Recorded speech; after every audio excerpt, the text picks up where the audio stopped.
Ladies and gentlemen, welcome to this week's 10 Cent Beer Night. Filming on the 16th, this is for Wednesday, September 18th.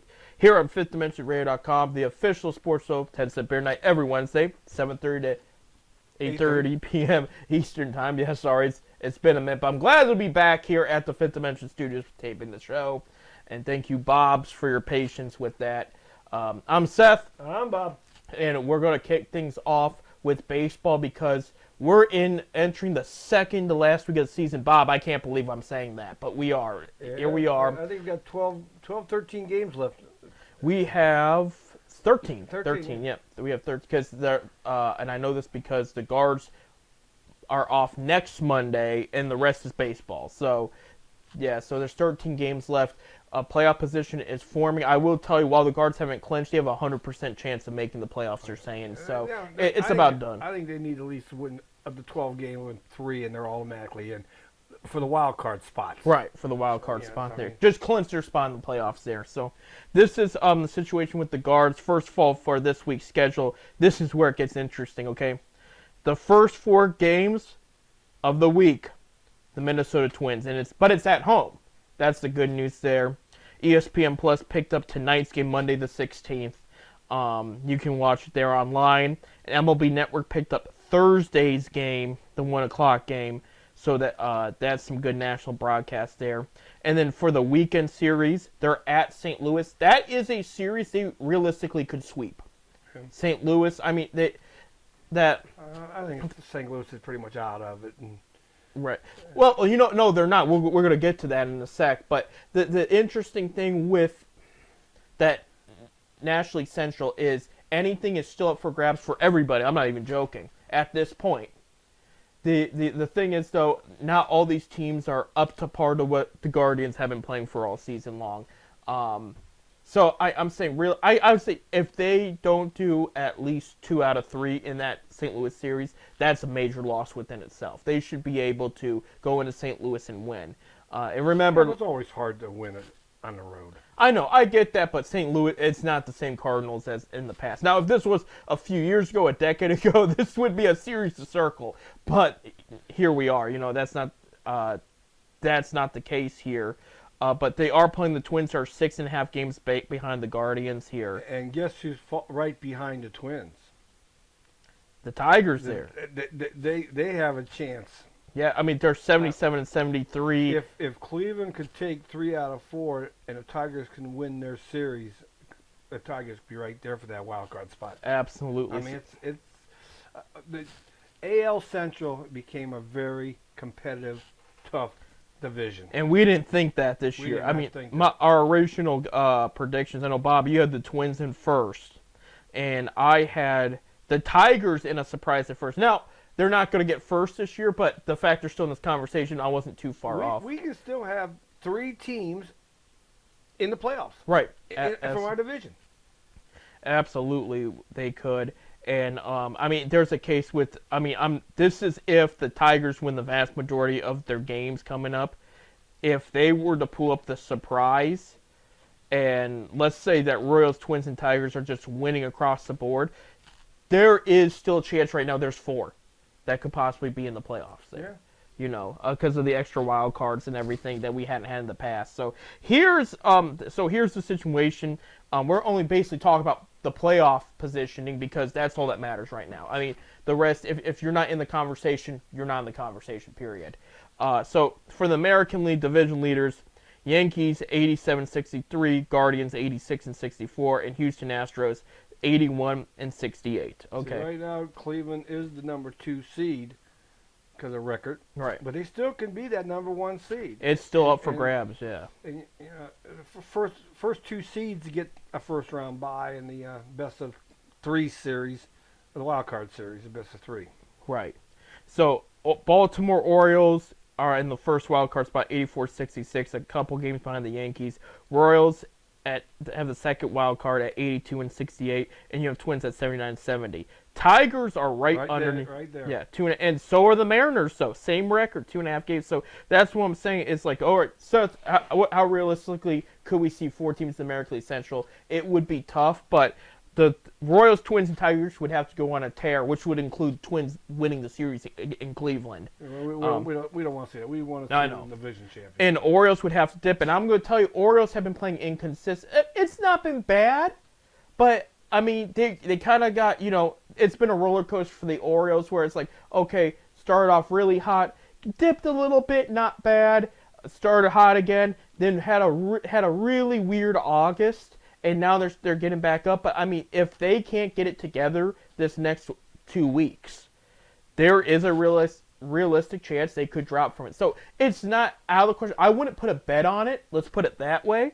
But it's right now not out of the question. So those are the teams you got to watch out for. The other teams still in the wild card race somewhat, I say within 10 games, is behind the Mariners. Boston Red Sox are 575, 4.5 games back. The Rays, who are 73 and 77, are 6.5 games back. They took 2 out of 4 against Cleveland over the weekend.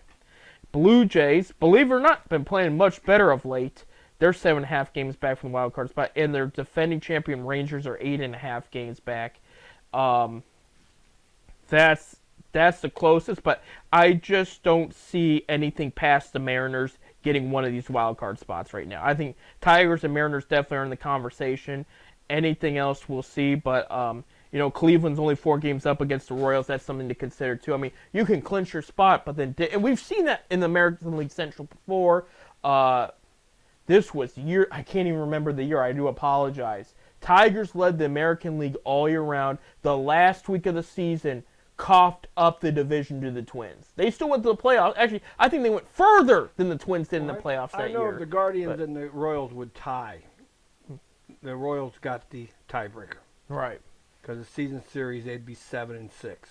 And that was a heavily contested season series there. It really got really close there. I know Cleveland did very well in that last series, but at the end of the day, still, the end of the season, Royals 7, right, Guardians 6. Right, and this is where you see, Bob. You remember they took some division games out a year ago for more interleague play. Interleague play. Well, they yeah. play every interleague team now. I mean, right. They play every team in the National League. I mean, either home or away. Right. And then the following next year, if you was out in say L.A. this right. year, you're home next year against L.A. I mean, but you're right. playing every team in the National Which is League. literally their situation for Cleveland. So they went out. cut from 19 interleague games to 13. Right.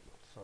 Right. Well, I bring it up because now this is where it kind of hurts them. Because, if there was 1 more or 2 more series against the Royals, maybe they edge them out. Right. Well, in this case, that's not the, that's not the situation. But in a way, I sort of like seeing them play the National League. I like seeing them play every it gives us a chance to go up to see that we would never see the Dodgers play. Now we can go up to Cleveland and see the Dodgers play. Right. Right. No, I like it, and it's helped. It has been statistically proven. It helps every team in attendance because I know you want the home team, but you also attract away fans. I know one of the hottest selling games in Cleveland is when Philadelphia comes to town because they didn't always host Philadelphia. 1, 2, outside of Pittsburgh, of course. You got a lot of Pennsylvania fans here in Ohio as well, including Phillies. So when the Phillies come to town, you have the Guardians fans, and then you have the Phillies fans, and that's always a big sell. But that helps, that helps in attendance. Well, I always wondered when they did the schedule, you play every team in the National League 3 times, either home or away. Right. Except for the Reds, we play them 4 times. Right. 2 there and 2 here. Right. So. Right. Well, I agree with with the that. Ohio Cup. I agree with that. I honestly do. And then you notice it's only usually 2 games per if it's 4 times. Yeah, it's 2 games. Yeah. So because we'll end up, I think toward the end of the season. Houston, I think we end the season with, but the Reds are right. It's Reds and Houston next week. We'll elaborate more on that once we know how this week goes. But no, he's right. It is going to be Reds and Houston, and it's the day off Monday. Reds for two games, and then Houston for 4. Yeah, which. That is a potential playoff matchup right there. So that it's gonna be interesting. It really is. And that thing is with the Astros, they're 81 and 68. Remember how bad of a start they had at the beginning of the season. If they would have had a normal start, maybe they are the first seed in the American League. But that's not the case here. So going to the National League now. Okay, Phillies first team to win 90 games this season. They've been red hot all year. LA Dodgers. 88 and 61, been playing well of late. The pitching, though, serious injuries are always happening.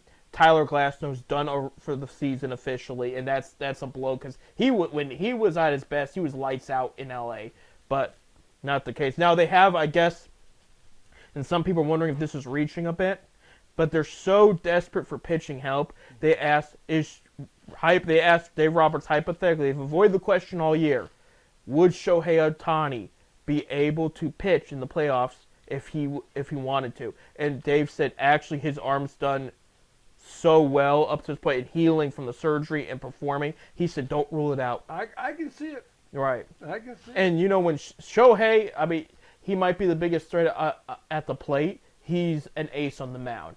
But the question is too, in the playoffs when he hasn't pitched in a while, is that where you want him to do it?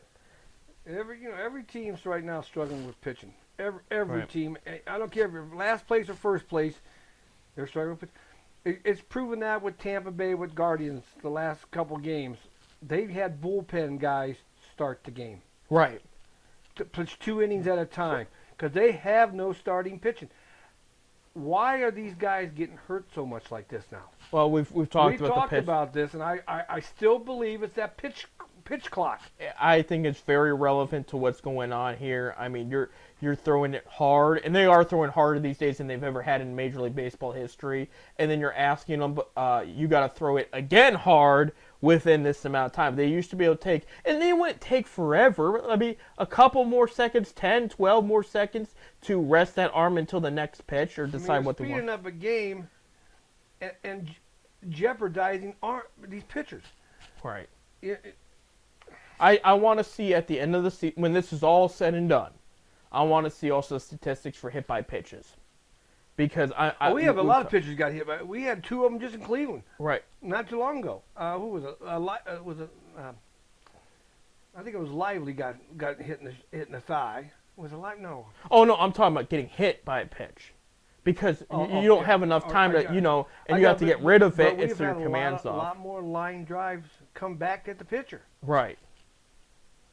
And it might be just, again, them just trying to get rid of it in that timely manner.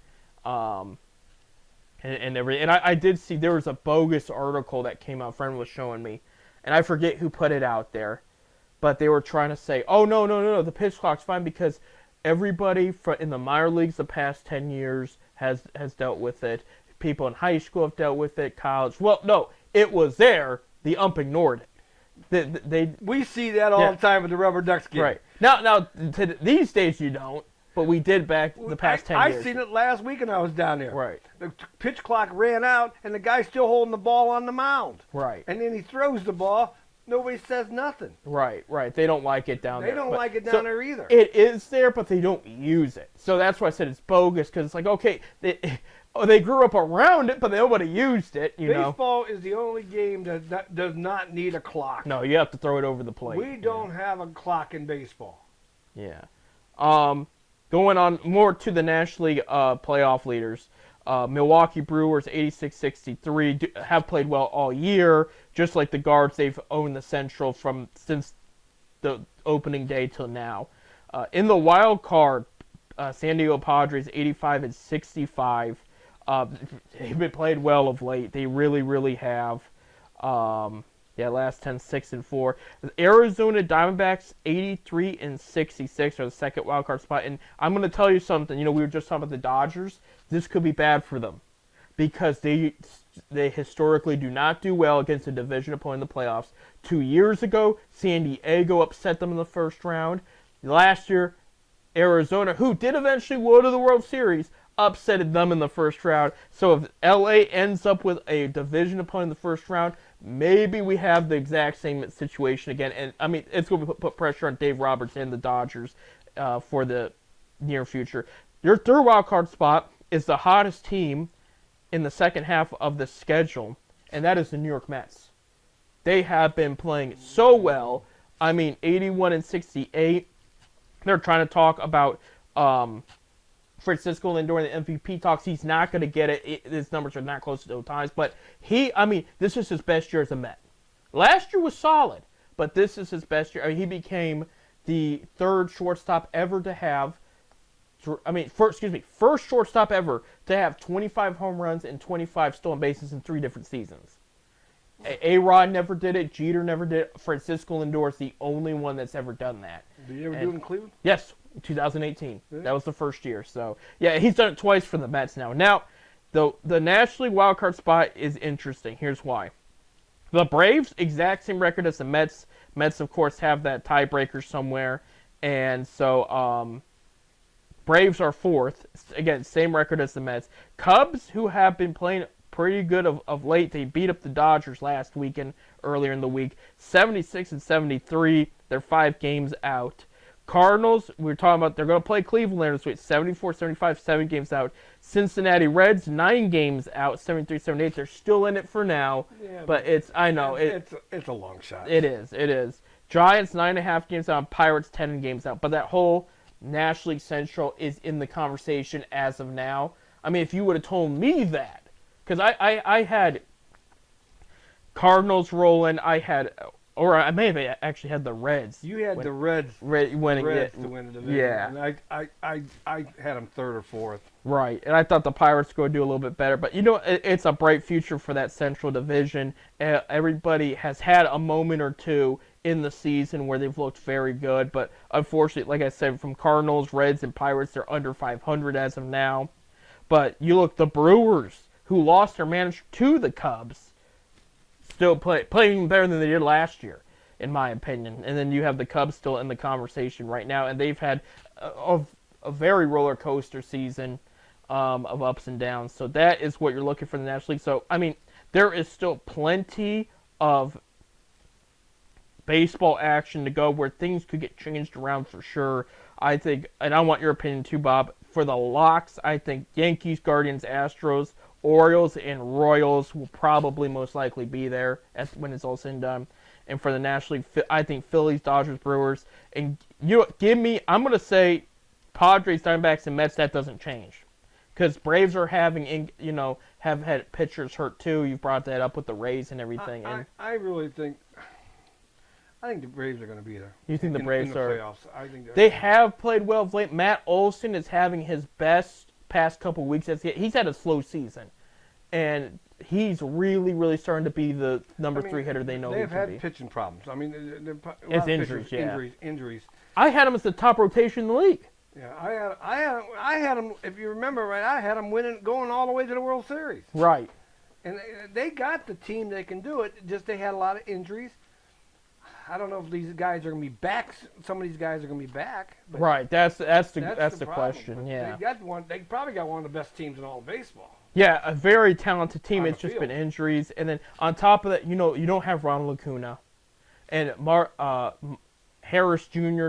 just got back, and Michael Harris, I should say, and he's been playing very well of late. But I mean, he's had a rough season other than that, and so you have these key guys that aren't. I told you, Matt Olson did not. I mean, he wasn't even an all-star. Yeah. It was not the season they thought he was going to have. I think the Braves will sneak in there. I think they'll be the 7th seed. Well, Bob, I know nobody on here is going to care, but I got 3 teams in the Fantasy World Series as of yesterday. So the Guardians won them? I have a Cleveland team on there, but their name's not the Guardians. Oh, the Indians. They're called the Chimera. Huh? They're named after like the best band to come out of Cleveland. But I mean, this is their 7th trip to the Fantasy World Series. There you go. I don't know, nobody at home cares, but that's where we're at. We're in fantasy baseball. We're at the championship now, so this is some of the best baseball you're going to see all year these next 2 weeks. Fantasy? So I'm gonna say, well, but baseball because it impacts fantasy. Baseball. Anyway, we got to take a break. When we come back, we're going to talk college. Zips won. Ohio State had the day off, but we're going to talk about what they have coming up. I briefly talked about it last week, but still we're going to talk about it. Stay tuned.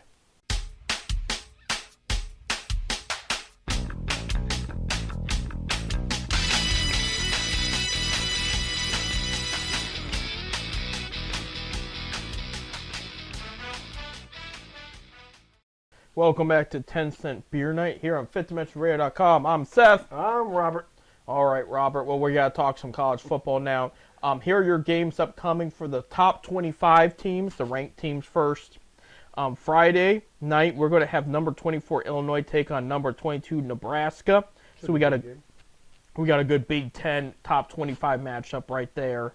Yeah, I mean, Illinois is predicted to be maybe a more surprise up the ladder sometime this season. We'll see how far they go. But just keep an eye out there on Illinois, and that should be a fun game there. Saturday at noon, Marshall comes to number 3 Ohio State. So Ohio, I think I said last week on the show, I apologize in I advance. still don't believe Ohio State should be number 3.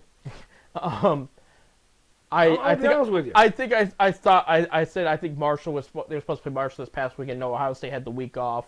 I do think it's weird, as I was telling you, that they played 2 MAC teams and now they're playing Marshall. You know, and it is weird. It's like, well, they should be playing tough. And I mean, everybody else is playing somebody big. yeah, I mean, right off the bat.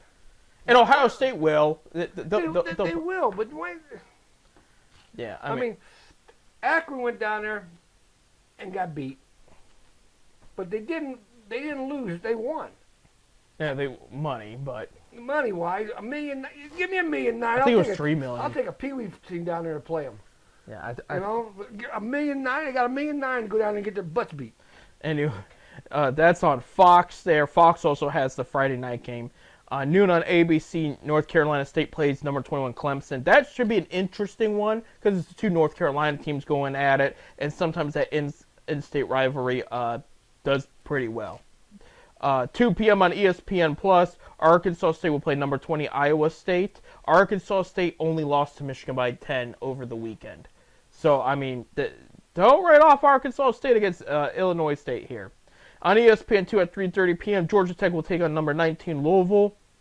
And at 3:30 p.m. on NBC, we have another MAC team, Miami, Ohio, playing number 17 Notre Dame. Notre Dame's already lost to a MAC team this year, so that hopefully they won't do it again.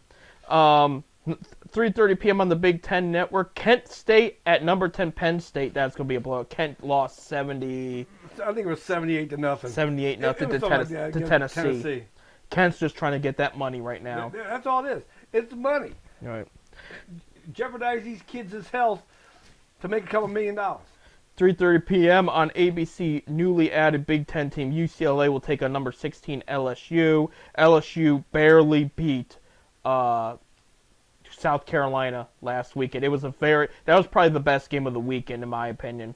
3:30 p.m. on ESPN Plus. There we go. We got 2 MAC teams, and the reason why I'm listing them: Buffalo at number 23, Northern Illinois. So Northern Illinois is in the rankings, so that's why they're listed there. But that will start MAC play. Northern Illinois is the one that beat North. Yeah, right. So everybody's watching them right now, but that will start MAC play between the 2 teams there. 3:30 p.m. on CBS, number 11, newly added Big Ten USC will play number 18 team up north. If USC wins, then there's a chance, because, look, the team up north's offensively playing horrible, defensively okay, but if they win, this could be it for Michigan's ranking, for the season. That's realistic. They might give them, we'll be nice, we'll give them number 22 or something, but they're going to be a loss away from being completely written off for the rest of the season. 4 p.m. on Fox, number 12, Utah will play number 14, Oklahoma State. Oklahoma State did not play Oregon bad, in my opinion, so that's going to be an interesting one. 4:15 p.m. on the SEC network, Vanderbilt is going to play number 7, Missouri. 7 p.m. on ESPN, number 8, Miami goes to USCF, their University of South Florida. And 7:30 p.m. on ABC, number 6, Tennessee will take on number 15, Oklahoma. That one's going to be a good one. Yeah. I think Tennessee's underrated. I think Oklahoma also is underrated. I think both of them could be in the conversation of the playoff at the end of the season. We'll see. At 7:30 p.m. ESPN Plus, Bowling Green is going to get that money and play number 25 Texas A&M. Ooh. Yeah. And Bowling Green did not play Penn State bad a couple weeks ago, so we'll see here. We'll see. On the SEC network, Georgia Southern is playing number 5 Ole Miss. Yeah, on ESPN Plus, University of. Hold on, I gotta get this one here. Okay. Louisiana Monroe is going to play number 1 Texas. That's probably going to be a blowout. At 10:30 p.m. on ESPN, number 13 Kansas State will play BYU there. Kansas Kansas State had a pretty good game the other night. Absolutely. Other Big Ten games we did not mention. Saturday, Charlotte is going to be playing Indiana in Indiana there. Villanova is going to play Maryland on Saturday. Rutgers is going to be at Virginia Tech. Northwestern is going to be at Washington. And Washington's also a Big Ten team now, so that's going to be the start of their Big Ten schedule. Iowa is going to play Minnesota. Michigan State's going to play Boston College. And Purdue's going to play Oregon State. Purdue got blown out by Notre Dame over the weekend there. Notre Dame was mad. Because the week before they got beat by Northern. I got a correction again. Yeah, Purdue's play Oregon State. Oklahoma State did not play Oregon this past weekend. Oregon State didn't play bad against Oregon. So I screwed that up. Scratch what I said there. I do that all the time. I get Oregon State and Oklahoma State mixed up, and I don't. I think both their logos are orange and black, like the Bengals. So when I see them and I see it's either one or the other there. So no, that's your Big Ten schedule right there. For the MAC, the Mid-American Conference here at 7:30 p.m. on Saturday, Akron will be at South Carolina. So good thing they locked up that win. We're going to talk about that in a sec, but they're not going to beat South Carolina. I watched South Carolina play very good game against LSU. Akron's just collecting. Collect the money there. Ohio will be at the $1 every time you play these schools. Right. Ohio will be at the University of Kentucky. Ball State and Central Michigan will go against each other and start their MAC play there. St. Francis U will play Eastern Michigan. St. Francis, is that the one from Pennsylvania? Yeah. The little D3 school? They're playing. Eastern Michigan's got to win a game. Toledo will be playing Western Kentucky. You know, Western Kentucky is rumored to join the MAC eventually. Toledo beat Mississippi State over the weekend. They blew them out, like 41-17. Okay. Mississippi State is an SEC school, so the MAC is starting to come around. That was the big MAC win over the weekend there. Yeah, the MAC's being heard, but yeah, Take Northern Illinois and Toledo seriously here, people. And I take Bowling Green seriously for only losing to Penn State by 10. It's... The Mid-American Conference is getting... and the reason that is a lot of these kids, all the good kids are starting to come to the MAC because now they can say, hey, I can go there and play right away. Right. Instead of sitting the bench or being redshirted the first year. There was a great mini documentary made. I think I brought this up last year too. And it was specifically MAC football because they were interviewing John Harbaugh because he played in the MAC, the Ravens coach back in the day. And they're talking to all these players that came out and had good pro careers or coaching careers in the NFL. And they said the attitude in the MAC was they viewed you undersized or just a little bit off from playing in the big school. So their attitude was, we're coming on this field and we're going to show you we belong. And we're going to have the last laugh. Well, and that's every MAC school thinks that way. Mid-American Conference is starting to show that in football and the other sports. Right.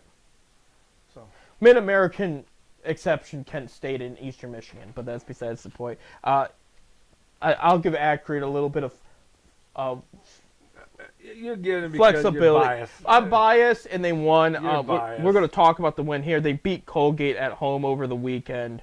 And I know it's Colgate, but look, a win's a win right now. They won 31-20. They let Colgate have a 17-0 lead, and Akron took charge and didn't turn back. I think Akron cut the lead down.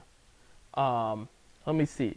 Oh, no, they scored 7 in the first quarter, Akron did. Scored 21 in the second, and then each team only scored 3 in the second half. The home opener, I'm trying to remember the last time I missed the Akron home opener. Right. I did miss this one. Right. But I can't remember the last one I missed. Because I've been season ticket holder for so long down there. Right. But, hey, I had to work. They won, and it ended up they played pretty well. Ben Finley, the quarterback, 356 yards, 4 touchdowns, and 1 interception. He only took 2 sacks. Remember how many he took against Ohio State and how ugly that was. Simmons, the running back, I'm trying to pull up his first name here, but 50 yards and 10 attempts. So for the second week in a row, he averaged 10 yards a carry, but they only handed him off to him 10 times. As like this guy that ran over 100 yards on Rutgers. Just keep giving him the ball there. And I get they probably do want him healthy against the MAC because if there's games like you want Jordan Simmons there is his name. You want him to play more against those MAC teams there. Adrian Norton, 5 receptions, 125 yards, and Bobby Golden, 4 receptions, 103 yards. Both of them had a touchdown, and yeah, all 4 touchdowns that Finley threw were from 4 different receivers there.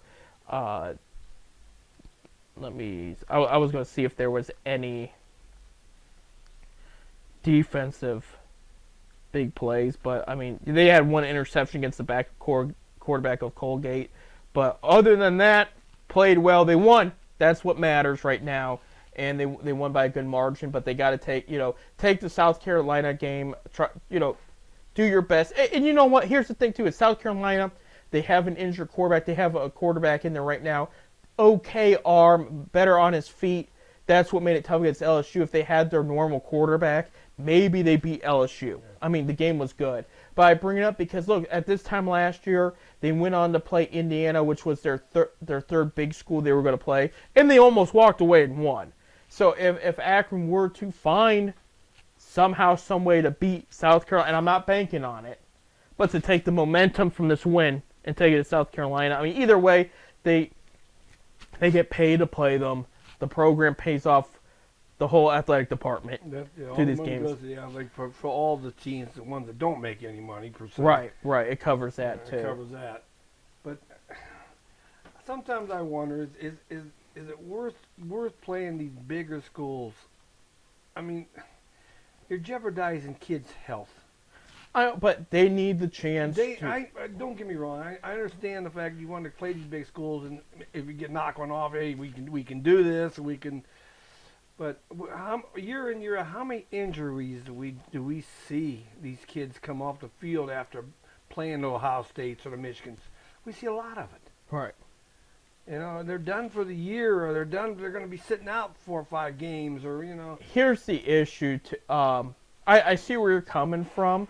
But it's these guys are Division I athletes. They need to have the spotlight on them sometime against the bigger schools. Now I get it. Most of the Akron team is not going to go pro. Let's just be honest here. But some of these guys have a chance. Well, scouts evaluate better when they go up against the better teams because it's like, hey, this guy did very well against Ohio and Kent State, but he also did really well against Rutgers, or something like that, where they get a better view of if this player belongs in the pro level, I should say, or even for transfers and everything. Because like if you're sitting there and we'll say Mississippi State, and you said, hey, we've been eyeing a kid from Akron, he went in the transfer portal, and he played very well against the key bigger schools. He definitely belongs here. We're going to pick him up. I mean, you got to understand there's those opportunities too. I get it. On paper, they get beat up. There might be some injuries, and they lose him for the year, which hurts their conference play. But at the end of the day, those guys want that opportunity too. For some of them, this is their last bit of football, and they want to go out and say, look, I don't know. He goes, they want to prove themselves out there. They don't know for sure how things are going to end up, but they want the opportunity to say, look, I gave it my best shot against so-and-so, played very well. I got you. That's the story there. Yeah, and they're getting. That's why they're getting paid too. Because it's like, look, we know we're probably going to beat you up. Don't come out here for nothing. Here, we'll give you $2-3 million to play the game. Our team gets to feel good for beating you up, but your guys get something out of it. We get something out of it. And if you're Notre Dame, who did to Northern Illinois, you're regretting it, because now they walked away with a couple mil. And a win. In a win, one of the biggest upsets, if not the biggest upset of the season, and that's where the flip side comes in. That's where the good, because now Northern Illinois is ranked, and now you have a MAC already in the conversation in the top 25, and we're in week 3 of the season, week 4 probably. There was a meme the other night on Facebook. It got the Pope, and the Notre Dame coach, and the Pope says, "You're fired." It was funny. Yeah. It just you're fired. Right. No, and I thought Notre Dame was going the right, and they still. I mean, they're still not out of the playoff conversation. They have the rest of the season as long as they don't lose again. Well, I it's mean, going to be a lot easier with 12 teams going into right. the playoffs Oh, now. So. it will be normal. The new normal people aren't going to get used to is you're going to have 2, 3, maybe 4 teams with 2 losses go into the playoff now. Yeah, it could happen, but I don't mind that because you never know what was that team that they had one bad game and their season's over. I mean that's tough, but that's the way it is. About a 1 and out thing. If you have a bad game, you're done. Right. You're gone. Right. With this way, if you had a bad game, you lost one. Say Notre Dame lost to Northern Illinois, of course. Right. Of course, they're ranked now, so right. they're 23rd. Well, they're ranked because of that win. Yeah. That win, yeah. But that's going to come into play. Hey, but if Northern Illinois gets knocked out of rankings down the line by losing 2 MAC teams, then you're going to say, well, they lost to Northern Illinois, who lost to 2 Mid-American Conference teams. But they still got a chance because they beat the other bigger teams too. Beat Yeah. the other teams, yeah. So I mean, you're going to have a bad day. Everybody has a bad day once in a while. Right, but that keeps them in the conversation. And we can look back at some even Ohio State teams we had that were very good, lost 2, 3 games, and it was over. But they could have hung with those top 5 teams. And with 12 teams making it now, the biggest one was, I think it was 4 or 5 years ago, Boise State goes undefeated. Right. 2 teams, top 4, each had 1 loss. Boise State's power ranking was better than those 2 teams that lost, but Boise State never made it. Right. Never made the playoffs. So this is going to give those teams now a chance to prove that, hey, we belong here. Right. I'm Absolutely. all for Division II has been doing the playoff system with 16 teams for 20-some years. Right. Division III, Mount Union's division, 32 teams go to the playoffs. Right. So and Mount Union still wins every year. they still win. Well, they're always in the championship game. Right. They lost last year, but so the lower divisions have been playing playoffs for a long time, and a true champion came out of that mess. Right. No, I agree with that. I think it's going to be a good look. There is the other way. I won't forget when I was in high school, and Hawaii went undefeated. But their rankings were completely too high, so I think they got the Sugar Bowl, and they got blown out because they played a real team, and it was game over. Well, it was a bad bowl game. I don't know what conference Hawaii's in, but I'm sure it's not a top 5 conference. No. Okay. They played well against UCLA, but UCLA pulled it out in Hawaii. That was a good game a couple weeks ago. But yeah, so Zips play South Carolina. I'm not expecting a win. Ohio State plays Marshall. I'm expecting a blowout there. I'm expecting the upset. I wouldn't put your money on Marshall. Try to not bet on that. No, I'm betting. I'm going Akron. Akron's going to beat South Carolina. Okay, I'll take the optimism Take Akron and the points. Take Akron in the points. That's what Bob says. We got to take a break. When we come back, Browns win. They get their first win of the season. We're going to talk about that, and plus what's coming up next to the NFL on Week 3. Stay tuned.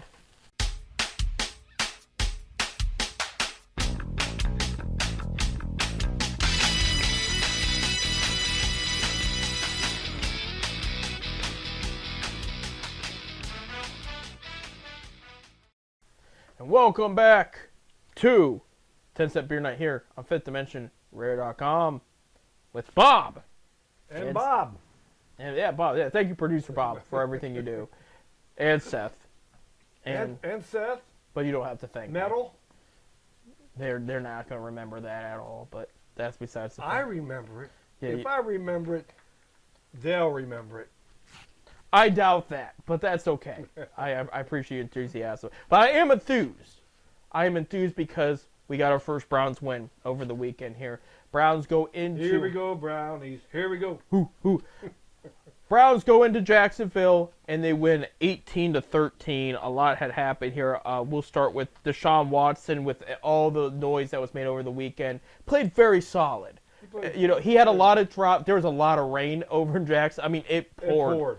So there was a lot more drop balls on both teams, and worse on the Browns. Like Cooper had 3 drop balls, including 1 for a touchdown. It got kind of tough. But Watson adjusted. He did not turn over the ball once. He had one rushing touchdown there, and they won the game. Deshaun Watson, 22 for 34, 186 yards. I mentioned he had a rushing touchdown there. Jerome Ford led the way for the team, 7 attempts at 64 yards in rushing. And then Jerry Jeudy, the new guy, 5 receptions, 73 yards. Elijah Moore had 6 receptions for 44 yards. A guy that had 3 receptions and played well that game was David Bell. He hurt his hip yesterday. That's why he was carted off. But that's the official diagnosis, is it was a hip injury there. I just heard something this morning. Somebody's out for the season.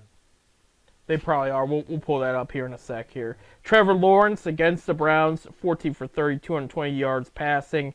Travis Etienne had 52 yards with 13 attempts for 1 touchdown. The rushing leader there for the Jaguars. Receiving, Brian Thomas Jr., the rookie, 2 receptions, 94 yards. And Brenton Strange, the tight end, 3 receptions for 65 yards. And then the big play of the game was Browns were up 16-13. The punter, Bojorquez, put the Jaguars at their 2. Alex Wright, the defensive end, gets a safety, and that was huge. That punt was beautiful.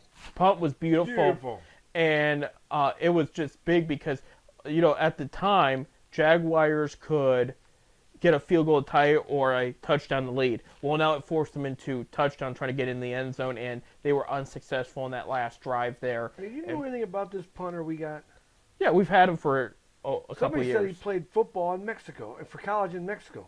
He probably did, yeah. That's what somebody. Well, they mentioned that on the game the other day. He That he was a punter in a collegiate league in Mexico. right. I didn't know Mexicans play football. Yeah. I mean, they play football, but not the kind of football we play. Right. They play football down there. Absolutely. Actually, I think. Don't quote me. I think there's a UFL team or somebody in one of the leagues has a Mexican team. Okay. But I can't remember it yet. I never knew that. He was with the Packers, and then he was cut that preseason, and the Browns brought him in.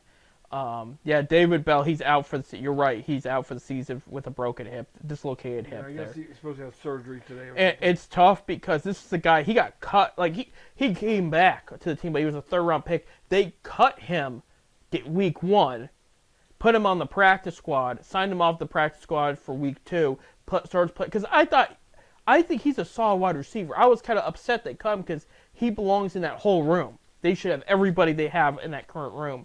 And he comes out. Again, this guy rarely drops the ball. He got a couple of key first, and that's the one thing he's good at. Is he'll get you a first down if you throw it to him.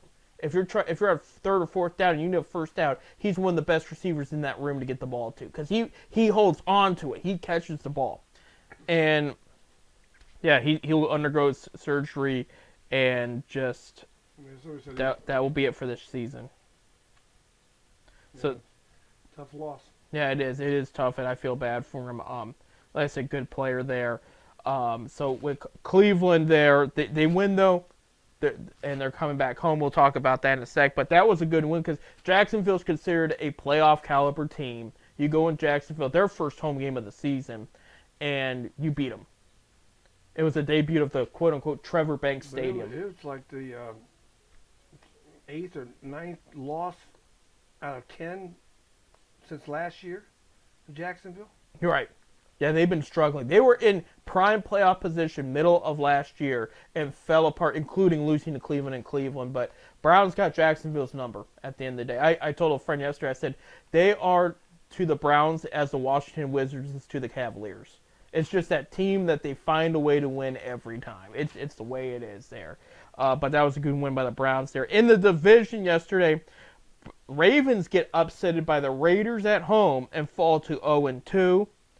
The Bengals lost to Kansas City by a game-winning field goal by Harrison Butker, and they fall to 0-2. Pittsburgh beats Denver 13-6. They go 2-0. So Pittsburgh's right now is 2 weeks into the season and first. They only got 1 touchdown though the past couple weeks. Everybody else has more than one, and well, I already see it on Facebook that the Steelers are going to the Super Bowl. I'm sure they think But that. you know what? When the Steelers lose, nothing's on Facebook. So Same thing with the Browns. I avoid talking about altogether if they, but they won, and that's the good thing there. So we're going to start actually with Week 3 picks, mind you. Okay, we're taping on Monday, so the Atlanta Falcons and the Philadelphia Eagles game has not happened yet. So keep that in mind when we're making these picks. But we're going to go into Week 3 here with what we know. We're going to start off with Thursday night's game. It's going to be on Amazon. The New England Patriots, coming off a loss to the Seahawks in overtime, are going to play the New York Jets in New York, who are coming off a win against Tennessee Titans in Tennessee. Bob, who are you thinking here for New England versus the New Jets? I'm going to take the Jets. He's going to take the Jets there. New England's playing better than I thought they were, but Jets are at home. Jets got that win. They looked a little better. I'm going to go to the Jets. I'd say this is going to be close. I would even say 3 points. I think this is going to be a good AFC East matchup here, but I think it's going to be back and forth until the end there as somebody's going to win. But I do have the Jets winning at home. Go into Sunday's games. No international games yet. 1 p.m. on Fox, we have the struggling New York Giants in Cleveland to play the Browns. Predicted to be a beautiful day. Giants coming off a loss to the Washington Commanders there, who I found out, I didn't know this till late this past week. They traded for a kicker from Cleveland, if you remember that. Yeah. They cutted him Monday, brought a different kicker, and he went 7 for 7. So I look for the Browns to win this game as long as we keep them out of field goal range. Right. There you go. Yeah, I'm going with the Browns, too. This is a game they better win, okay? Giants are not playing well at all. Giants fans are very upset right now. I got Cleveland could realistically win by like 21. I'm not even joking. This could be a if the defense shows up like the defense played Jacksonville very well, despite how beat up some players were. If the defense come out like that and we continue to move the ball and don't turn it over, they got this game in the bag. This is really one they should have. 1 p.m. on CBS, Chicago Bears coming off a Sunday night loss to the Houston Texans in Houston are going to play on the Indianapolis Colts, who I thought it was an upset. They got beat by the Packers because the Packers did not have their starting quarterback. That's why. But Colts did not play as good as I thought they would. We're in Indianapolis, Bob. What are you thinking here? Bears. You're going Bears. I'm going Bears. All right. Like I said, Bears defense overall was not bad last night. I am going with the Colts at home. And I'll say by like 13. The reason is Caleb Williams did not play well last night. He's struggling. And that O-line is worse than the Bengals O-line. It's bad. And I told these Bears fans, I would use these. They had some high picks. I would use 2 out of the first 4 picks on O-line in this O-line class, and they didn't do that. I think the Bears are going to make a turnaround here. He's going with the Bears still there, so I'm going to go with Indianapolis. That's fine there. 1 o'clock on CBS, the Houston Texans, coming off that win against the Bears, are going to go up against the Minnesota Vikings, who came off a home win, a home cooking win, versus the San Francisco 49ers, and that was a good game. Unfortunately, Justin Jefferson's hurt. Hopefully, he'll play this game. No matter what, who do you think's going to win this one? I'm going to take the home team, Houston. Houston? No, Minnesota. I'll take Houston. You're going to take Houston? I'm taking Houston, too. I do think it'll be close because, look, 49ers defense is very good. Minnesota found a way to beat that. I'm going to say same thing with Houston. Houston's a great defensive unit. I think it could go back and forth, but I'm going to have Houston with an edge. I would say by 6 points. There. 1 o'clock on Fox, Philadelphia Eagles, who we don't know the result of their Monday night game yet, are playing the New Orleans Saints, who are red hot out of the gate, scored over 40 points in their first 2 games this past week, beating the Dallas Cowboys. We're in New Orleans. Who do you got? The Saints. I'm going to go with Saints. I don't think they're going to score 40, but I think they're feeling good. They're playing good, and it's going to show on the field. This is going to be a close game. Give me the Saints by, I'll say, 7 points. So a touchdown to tie, extra point to tie. If Philly doesn't get, which I don't think they'll get it here, then Saints will win. But I think Saints, that's the feel-good team coming into the season. I think they're going to keep rolling the hot hand right now. On CBS 1 p.m., Jim Harbaugh's Los Angeles Chargers, who blew out the Carolina Panthers this past weekend, will go into Pittsburgh to play the 2-0 Steelers. Bob, is Jim Harbaugh going to beat the Steelers? I'm going to take the Steelers. I really don't want to, but I'm going to take the Steelers. You're going to take the Steelers. Being home, got a home team. Right. Being home. I think it'll be a good game. I got Chargers by 9. Because the Chargers are playing, they're looking much better than they've had in the past couple of years. And I'm telling you, with the thing with the Steelers is the same story as last year. The front seven of the defense are the game. That's the whole game to them. These guys will lock you down. If you make one mistake, they're going to take advantage of it. Defensive back unit, Offense, I'm going to say okay. I thought they'd be running the ball better. I mean, this is Arthur Smith's offense now. I thought they'd be running the ball better. Fields has not played bad. I will give him the credit. But if Wilson's ready to go, he's going to start. And I would say if they can get the ball to Pickens, that will be a big deal because Pickens is playing very well. But I think Harbaugh is going to have this team ready. I think they're going to continue to play well. And that's the thing is, Harbaugh's Chargers have found holes in the defenses they've played so far. I think they're going to find that in the Steelers game. I'm going to go with 9. It could be closer than that, but I am going with the Chargers winning away. So that's going to be a big deal there. But yeah, I'm and again, I picked Pittsburgh the past couple weeks, so I'm going to go with Chargers here. I may have picked Falcons first week, though, to be honest. 1 p.m. on Fox, Denver Broncos, coming off a loss against the Steelers, are going to play another red-hot team, the Tampa Bay Buccaneers.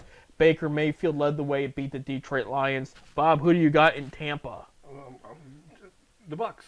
Bucks. Going with the Bucks, too. Bucks just playing good football. And Broncos are a rebuilding team. They beat a pretty good team. They beat a very good team in the Lions. And how they beat them, too. Yeah. And I call it, that was my upset pick of the week. And I call that in the Cardinals. I called were my upset picks of the week there, but I'm going with Tampa Bay there too, and I could see them winning by about 17. 1 p.m. on Fox, Green Bay Packers coming off that win against the Indianapolis Colts. Tennessee Titans coming off another loss there. They're in Tennessee. Will Levis has turned the ball over. Bob, what do you think between the Pack? I'm going with the Packers too. Tennessee's not bad. They're still kind of in a new coach, young roster. I know there's some veterans out there. I think they will win more down the line as the season goes by. This matchup, though, I think Green Bay, even if Jordan Love doesn't play, I think Green Bay's got their number. I really do. I'm not 100% on Tennessee's defense right now.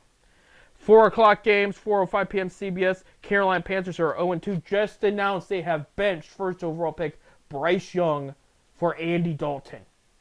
So he's going to be a starting quarterback. They go again in Las Vegas against the Raiders, who are coming off a great win against the Ravens. Bob, what are you thinking? I'm going to go with the Raiders. Carolina's a mess. They're going to have the first overall pick again. I think they can win a game or two, maybe 3 as the season goes on, but I can't say they win this game. Raiders roll. Give me Raiders by 24. Though Devontae Adams has a killer game. Okay. Your other 4 o'clock game on CBS, 4:05 p.m. The Miami Dolphins coming off. I was trying to remember. Oh, yeah, a bad loss on Thursday night from Buffalo. That's why I couldn't remember. It was a couple of days ago. Quarterback's expected to be out. Tua Tagovailoa from concussions. They play a Seattle Seahawks team that has played very well going into this season so far. Seattle? They are in Seattle. I'll take the Seahawks. Yeah, I'm going to take the Seahawks too. I like how this new coach is putting together a great defense in Seattle. The offense is moving. Even with Kenneth Walker on the injury list this past weekend, the offense still ran pretty well. Right now, Miami has some uncertainty, and I think that's going to hurt them in this game here. Give me Seahawks by 6. I'll still say it's close. I think that Miami defense is a little underrated. I think they keep this game close, but I'm going to go with the Seahawks too. 4:25 p.m. on Fox. Detroit Lions, coming off a loss against the Buccaneers, go up against an Arizona Cardinals team that's overall played very well the first 2 weeks of the season, coming off a big win against the Rams. They broke a 9-game division losing streak at home, and they also they broke a home losing streak. No, that's what it was. It was not. It was 8 games against the division, 9 at home. Yes, so there's a whole season and a half there that they didn't. They didn't see a winning game in Arizona, and there was another losing streak they broke. But we got Detroit against Arizona. Who do you have? I think Detroit's going to rebound this week and beat them. Right. I'm going to go with Detroit too, but I'm going to say by like 3 because It's going to be close. Arizona's got an underrated defense. They also got an underrated offense. Kyler, when he's in rhythm, he looks good. He moves the ball down the field. Marvin Harrison Jr. having his first great game in a Cardinals uniform yesterday. Detroit is still the good team we know they can beat. Okay, they're only 1-1. Buccaneers are a good team too. They lost to a good team. Okay, so Cardinals here. This is the game where the Cardinals lose, but they make mental adjustments so they can find a way to stay in that playoff conversation late in the season. But I think it's going to be good. This might be the best game of the week here. What a good game. Yeah, it really is. 4:25 p.m. on Fox. Baltimore Ravens will go up against the Dallas Cowboys in Dallas. Both teams coming off a pretty bad loss. Dallas coming out for a horrible loss. You know what? I'm going to take the Ravens because Jackson's got to get something going. Right. I'm going with Dallas, Yeah, and Ravens are going to go 0-3. Dallas is not going to play that way at home. They're at home. They're pumped. They're upset, and because they haven't played home yet. This is their first home game. That's kind of shocking though, because everybody seemed like they played the first game. Oh wait, no, I take it back. They played yesterday. Was their first home game. Seattle. I mean, so they got rebounded in front of the fans. Saints beat them at home. That's what I thought. I thought they played it looked like New Orleans in the highlights, so I do apologize. But I'd say Jackson's got to have a field day. I think Jackson will play well. I'm going Dallas. The reigning MVP. MVP, yeah. And he's gonna come out. Dallas by 6. Yeah. I'll say okay. We gotta hurry up because we're about out of time. 4:25 p.m. on Fox. San Francisco 49ers coming off an upset loss for the Minnesota Vikings. The Los Angeles Rams coming off a loss against the Arizona Cardinals. Who do you got? 49ers.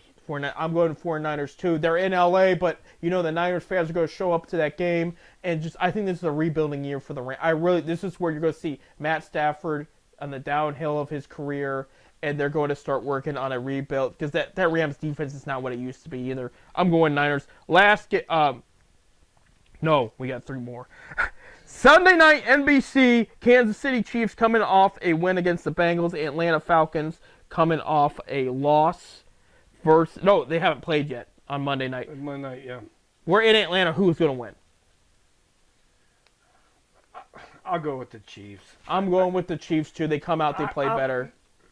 I hope they got to play better than they did against Cincinnati. I think they will. Chiefs by 10. We got 2 Monday Nighters real quick. 7:30 p.m. on ESPN. Jacksonville Jaguars coming off that loss against the Browns. Buffalo Bills coming off that win versus the Miami Dolphins. Who you got? Buffalo. Buffalo. I'm going with Buffalo too. I would say Buffalo by 10. And then 8:15 p.m. This is going to be interesting on ABC. Washington Commanders coming off a win against the Giants versus the Cincinnati Bengals coming off a loss against the Chiefs. Is it in Cincinnati? It's in Cincinnati. I'll take Cincinnati.